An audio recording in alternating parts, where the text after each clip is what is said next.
Assalamualaikum warahmatullahi wabarakatuh. Kami dari kelompok 5 akan mempresentasikan tentang materi perancangan bisnis usaha baru. Yang pemateri pertama saya sendiri. Assalamualaikum warahmatullahi wabarakatuh. Nama Azhar Cahyadi. Saya akan menjelaskan poin yang pertama tentang ringkasan eksekutif tentang usaha. Ringkasan eksekutif adalah pengantar atau ringkasan singkat dari rencana bisnis yang ingin kamu sampaikan kepada orang lain. Dalam artian lain, komponen ini berisikan informasi apapun yang menggambarkan tentang bisnis, baik itu target, pasar, jenis-jenis usaha, jenis-jenis produk, penetapan lokasi, serta sistem manajemen, ketenagakerjaan, dan analisis kelayakan suatu usaha. Tujuan utama ringkasan eksekutif ialah untuk memberikan tanggapan positif dan membuat investor membaca informasi seterusnya. Kedua yaitu tentang latar belakang perusahaan. Latar belakang perusahaan yaitu penjelasan dalam bentuk uraian paragraf yang berisi alasan mengapa perusahaan dibentuk atau dibuat. Latar belakang perusahaan mencakup dari hal yang paling umum yang bersinggungan dengan model bisnis sehingga mengerucut menjadi sebuah masalah yang spesifik. Pengelola perlu menjelaskan secara singkat tentang sejarah operasi perusahaan dan peristiwa-peristiwa perusahaan dan lain-lain saat menjalankan operasi perusahaan. Ketiga yaitu tentang analisis pasar dan pemasaran. Analisis pasar adalah suatu penganalisasian atau penyelenggaraan yang mempelajari masalah pasar. Analisis pasar menyangkut lokasi pasar, luas pasar, sifat pasar, dan karakteristik pasar.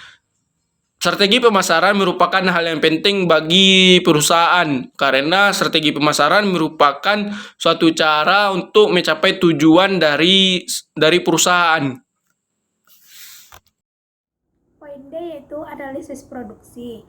Analisis produksi ini dapat dilakukan dengan analisis jangka pendek dan analisis produksi jangka panjang.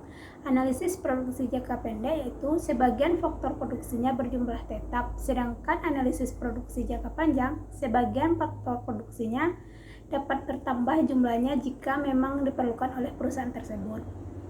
Poin E yaitu sumber daya manusia atau SDM. Adapun aspek dalam sumber daya manusia yang pertama yaitu kompetensi. Adapun indikator yang mempengaruhi kompetensi tersebut adalah pengetahuan, keterampilan, dan perilaku.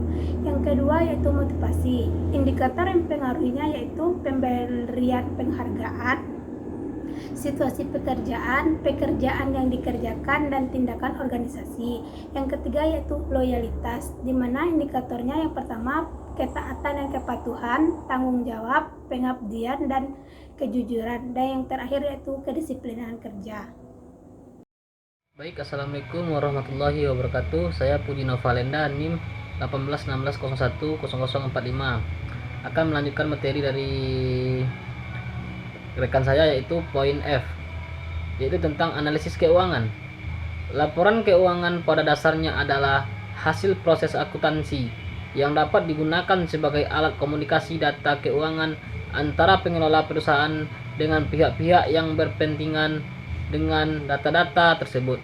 Menurut standar akuntansi keuangan yang dikeluarkan oleh Ikatan Akuntan Indonesia, tujuan laporan keuangan adalah menyediakan informasi yang menyangkut posisi keuangan, kinerja, serta perubahan posisi keuangan suatu perusahaan yang bermanfaat bagi sejumlah besar pemakai dalam pengambilan keputusan. Selanjutnya itu poin G, rencana pengembangan usaha.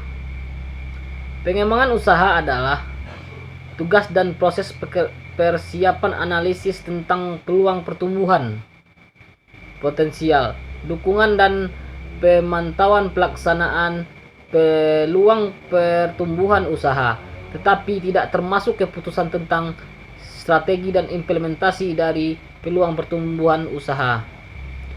Secara umum, pengembangan usaha dibagi menjadi dua jenis, yaitu pengembangan vertikal.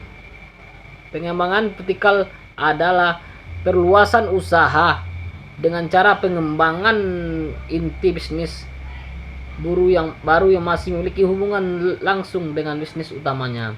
Yang kedua yaitu pengembangan horizontal. Perkembangan horizontal ini adalah pengembangan usaha baru yang bertujuan memperkuat bisnis utama untuk mendapatkan keunggulan komparatif yang secara lain produk tidak memiliki hubungan dengan bisnis lainnya.